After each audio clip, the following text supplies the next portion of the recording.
Praise the Lord. இன்றைய நாளிலும் ஆண்டவர் நம்மோடு இடைபடுகிற வார்த்தை சங்கீதம் 1:2 கர்த்தருடைய வேதத்தில் பிரியமாயிருந்து இரவும் பகலும் அவருடைய வேதத்தில் தியானமாய் இருக்கிற மனுஷன் பாக்கியவான். ஆமென். அன்பான தேவனுடைய பிள்ளைகளே, நம்ம அநேகம் பேர் ஆண்டுடைய வார்த்தையை வாசிக்கிறோம், தியானிக்க மறந்துடுறோம்.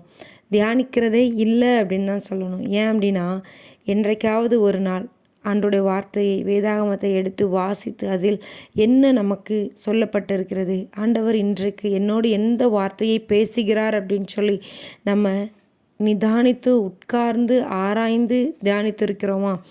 வேகமாக எடுத்து கடமைக்காக வாசித்து விட்டு கடமைக்காக ஆண்டவரிடத்தில் ஜெபித்து விட்டு நம்முடைய வேலைகளை பார்க்கிறோம். அப்படி அல்ல.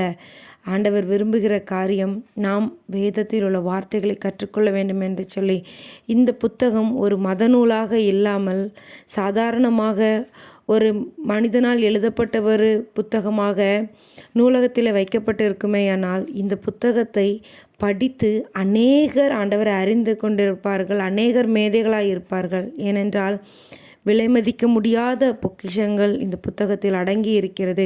இது ஒரு மத நூலாக இருப்பதினால் புற மதத்தினர் இந்த புத்தகத்தை எடுத்து வாசிப்பதற்கு தயங்குகின்றனர், வாசிக்காமல் விட்டுவிடுகின்றனர்.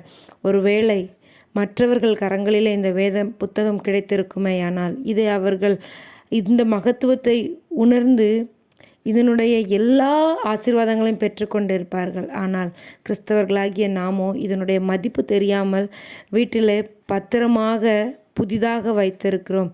ஆண்டவர் வேதனையோடு பார்க்கிறார். நம்ம இந்த வார்த்தைகளை கற்றுக்கொள்ள வேண்டும் என்று சொல்லி ஆண்டவர் விருப்பப்படுகிறார். இந்த உலகத்தையே படைத்த தெய்வம் உங்களோடு பேசுவதற்கான ஒரு வழி இந்த வேத புத்தகம்தான். இந்த புத்தகத்தை நீங்கள் எவ்வளவுக்கு எவ்வளவு வாசித்து அந்த வார்த்தைகளை புரிந்து கொள்கிறீர்களோ அந்த அளவுக்கு உங்களுக்கு அதிகாரங்களும் ஆசீர்வாதங்களும் கொடுக்கப்படும். கர்த்தர் விரும்புகிற ஒரு காரியம் அவருடைய வார்த்தையை நாம் வாசிப்பது மட்டுமல்ல, அதன்படி நடக்க வேண்டும் என்று சொல்லி. எப்பொழுது நாம் அவருடைய வார்த்தையின்படி நடக்க முடியும்? அந்த வார்த்தைகள் நம்முடைய இருதயத்திலே பதிந்திருக்கும் பொழுது, அந்த வார்த்தைகளை நாம் அனுதினமும் தியானிக்கும் பொழுது ஆண்டவர் அநேக காரியங்களை நமக்கு வெளிப்படுத்துகிறார், நம்மோடு இடைபடுகிறார். உலகத்தையே படைத்த சர்வ வல்லமை உள்ள தேவன் உங்களோடு பேச வேண்டும் என்று சொல்லி காத்து கொண்டிருக்கிறார். ஆனால் நீங்கள் நேரமின்மையை காரணம் சொல்லி உலக பிரகாரமான காரியங்களின் நிமித்தமாக ஓடிக்கொண்டிருக்கிறீர்கள்.